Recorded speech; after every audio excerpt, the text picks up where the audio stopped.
Hello friends, welcome back to happy mamma channel. आपको तो पता ही है मानसून शुरू होने वाला है और मानसून में बच्चों को कफ और कोल्ड होना आम बात होती है क्योंकि बच्चों की जो इम्यूनिटी होती है वो वीक होती है, जिसकी वजह से उन्हें ये प्रॉब्लम आ जाती है। होता क्या है कि जब बहुत गर्मी पड़ती है और अचानक से तेज़ बारिश आ जाती है तब टेम्परेचर में काफ़ी गिरावट आ जाती है, जिसकी वजह से बच्चों को बुखार, खांसी, जुकाम, एलर्जी ऐसी चीज़ें होना आम बात हो जाती हैं।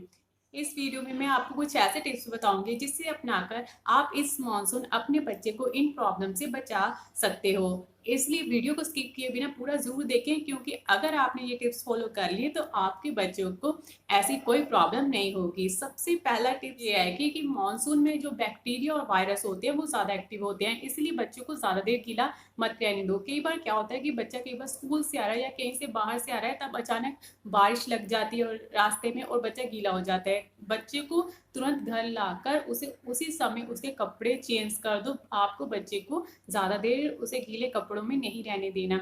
और एक बात का खास ध्यान रखो, आपको फैन नहीं चलाना जब तक बच्चा गीला है, क्योंकि बच्चे की जो बॉडी होगी वो ठंडी होगी। अगर फैन चला दोगे तो वो और ज़्यादा ठंडी हो जाती है, जिससे बच्चे को ये प्रॉब्लम हो सकती है। चाहे बच्चा नहा कर आ रहा है, चाहे वो बारिश में भीगा है, एकदम से उसे फैन के नीचे मत करें तो अच्छा होगा। जब आपको लगे कि उसकी बॉडी का टेम्परेचर जो नॉर्मल अगर होने लग पड़ा है, तब आप फैन चला सकती हैं। नहीं तो तब तक फैन चलाने से परहेज ही करें जब तक उसकी बॉडी ठंडी है।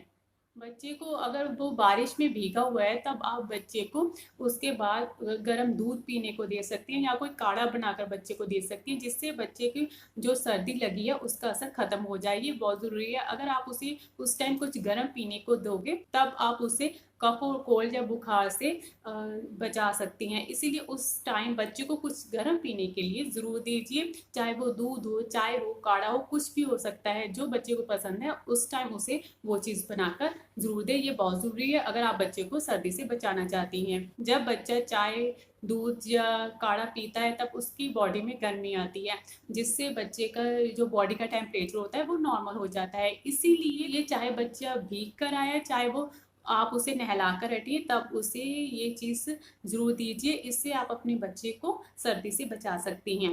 नेक्स्ट बात करते हैं पीने के पानी की।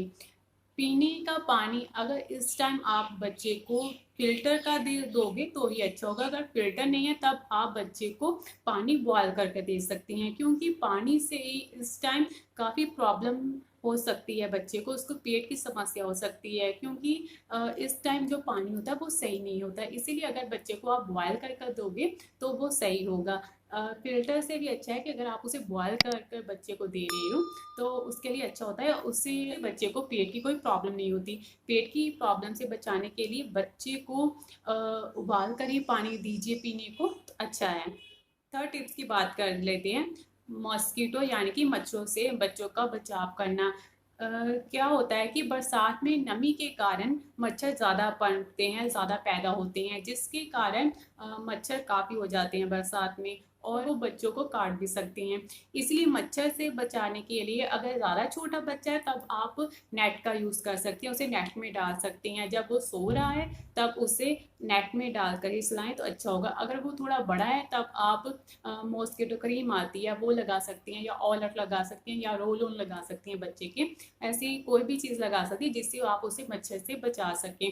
जब आप बाहर जा रहे हो तब भी उसे लगाकर ही बच्चे को बाहर लेकर जाएं। ऐसी बहुत सी चीज़ें आ रही हैं जो आप बच्चे की डायरेक्ट स्किन पर नहीं लगा सकते। जैसे रोल ऑन होता है उसे कपड़े पर ही यूज़ किया जाता है, जिससे बच्चे को कोई नुकसान नहीं होता। आप वो यूज़ कर सकते हो बच्चों के लिए। ज़्यादा छोटा है तो अब आप उसे नेट में सुला सकते हो, क्योंकि जब बच्चा सोता है तभी उसे मच्छर ज़्यादा काटते हैं, क्योंकि बच्चा बहुत गहरी नींद में होता है, उसे पता नहीं चलता और मच्छर उसे काट लेते हैं। अगर फैन चल रहा है तब तो कई बार कम मच्छर काटते हैं, क्योंकि फैन की हवा में वो ऊपर ही उड़ते रहते हैं और काटने के चांस तो बहुत कम हो जाते हैं। मगर फिर भी आप बच्चों को मच्छर से बचाना इस टाइम बहुत ज़रूरी है। इसीलिए आप बच्चे के लिए नेट का या किसी क्रीम का या ऑल आउट या रोल ऑन का यूज़ ज़रूर करें इस टाइम, तो अच्छा होगा। और अपने आसपास कहीं भी पानी खड़ा मत होने दीजिए, जैसे कूलर हो गया या किचन हो गई, किचन की सिंक को ज़्यादा सुखा कर ही रखें तो अच्छा होगा। या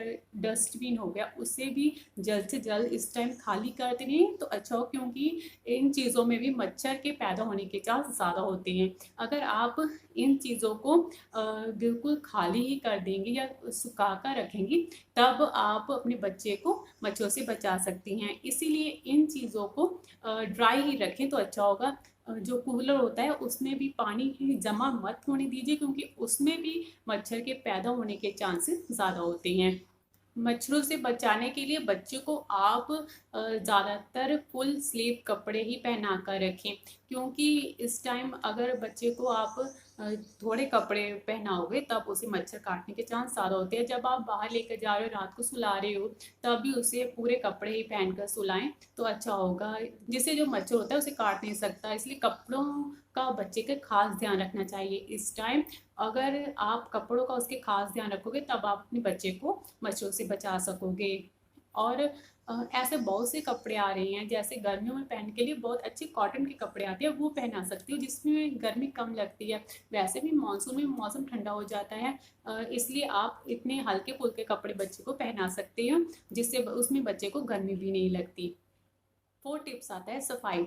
घर की सफाई इस टाइम बहुत ज़रूरी होती है, क्योंकि अगर घर की प्रॉपर सफाई नहीं होती तब जर्म्स पैदा होने के चांस ज़्यादा होते हैं इस टाइम, क्योंकि मानसून के कारण हर चीज़ में नमी आ जाती है, जिससे जर्म्स पैदा हो जाते हैं। इसीलिए इस टाइम सफाई का खास ध्यान देना चाहिए। जिस रूम में आप बच्चे को रखती हैं उस रूम में तो आप हो सके तो 2-3 बार पोछा ज़रूर लगाएं। जब पोछा लगा रही हैं तब आप उसमें कोई फिनाइल या कोई और दवाई डालकर ही लगाएं, जिससे जर्म्स या कीटाणु पैदा ना ही हो तो अच्छा है। इसीलिए उस टाइम बच्चे की सफाई के साथ साथ घर की सफाई भी बहुत ज़रूरी होती है। इसीलिए आपको सफाई का खास ध्यान रखना है। बच्चे के बेड का खास ध्यान रखना है। बच्चे का बेड गीला नहीं होना चाहिए। कई बार क्या होता है कि बच्चा पी कर देता है, तब आपको उसी टाइम उस चादर को चेंज कर देना है। उसमें अगर वो ऐसे ही रहेगी तब उसमें बैक्टीरिया पैदा हो सकती है, जिससे बच्चे को प्रॉब्लम हो सकती है, इन्फेक्शन हो सकती है। इसीलिए आपको उसके बेड की भी खास ध्यान रखना है, खास सफाई रखनी है, जो बहुत ही ज़रूरी है। लास्ट टिप ये है कि आप बच्चे को जितना हो सके मानसून के टाइम डायपर पहना कर रखें, क्योंकि अगर बच्चे के कपड़े ज़्यादा गीले होंगे, बार बार गीले होंगे, ज़्यादा देर वो गीले कपड़ों में रहेगा, तब बैक्टीरिया के पैदा होने की जो क्षमता होती है वो बढ़ जाती है। इसीलिए आपको बच्चे को सूखा ही रखना है, उसे गीला ज़्यादा नहीं होना चाहिए, जो आप उसे डायपर पहना कर ही कर सकती हैं। क्योंकि जब बच्चा पी करता है तब उसके कई बार सारे कपड़े गीले हो जाते हैं, कई बार एकदम जल्दी नहीं पता चलता, वो सोया होता है तब पता नहीं चलता। इसीलिए सोते टाइम उसे डायपर ज़रूर पहना कर रखें, ताकि वो इन प्रॉब्लम से बच सकें। अगर वो ज़्यादा देर गीला रहेगा तब उसे बुखार, खांसी, जुकाम या इन्फेक्शन होने का खतरा हो सकता है। वैसे भी गीली नैपी में उसे रैशेस की प्रॉब्लम भी हो सकती है। इसीलिए जितना हो सके बच्चे को इस टाइम डायपर में ही रखें तो अच्छा होगा। डायपर को समय समय पर चेंज करते रहें, तब बच्चे को कोई प्रॉब्लम नहीं होगी। अगर बच्चा थोड़ा बड़ा है तो उससे यही कहूँगी कि उसे गीला होने से रोकें, उसे ज़्यादा देर उसके पानी में ना रखें, उसके सर को गीला होने से बचाएं, उसे ज़्यादा बार बार पानी में जाने से रोकें। तभी आप अपने बच्चे को खांसी, जुकाम, इन्फेक्शन ऐसी चीज़ों से बचा सकोगे। वैसे भी आपको पता ही है कि आजकल वायरस वैसे ही फैला हुआ है, कोरोना वायरस, जिसके कारण इस मानसून में ज़्यादा खतरा है। अगर आप इन चीज़ों से बच्चों को बचाना चाहते हैं तो ये टिप्स ज़रूर फॉलो कीजिए। ये आप सब पेरेंट्स के लिए बहुत ज़रूरी है, अपने बच्चे के लिए, क्योंकि अगर बच्चे को इस टाइम खांसी, जुकाम, फीवर, इन्फेक्शन कुछ भी प्रॉब्लम होगी, तब आपको पता है कि इस टाइम पर हॉस्पिटल भी जाना ठीक नहीं है, क्योंकि आजकल तो आपको पता ही है कि वायरस के कारण हम घर से बाहर निकलने से भी डर रहे हैं। इसीलिए जितना हो सके अपने बच्चे को इन चीज़ों से बचा कर रखें। अगर आप ये टिप्स फॉलो करोगे तो आप अपने बच्चे को इन चीज़ों से बचा सकोगे। तो अगर आपको मेरा वीडियो पसंद आया तो उसे लाइक ज़रूर कीजिए, मेरे चैनल को सब्सक्राइब ज़रूर कीजिए और साथ में बेल को ज़रूर क्लिक कीजिए ताकि आप मेरी हर वीडियो की नोटिफिकेशन देख सके। अपने सभी फ्रेंड्स को ये वीडियो ज़रूर शेयर कीजिए ताकि हर पेरेंट्स इस मॉनसून अपने बच्चे को इन प्रॉब्लम से बचा सकें। ये वीडियो सब तक पहुँचनी बहुत ज़रूरी है। अपना और अपने बच्चे का ख्याल रखें। Thank you.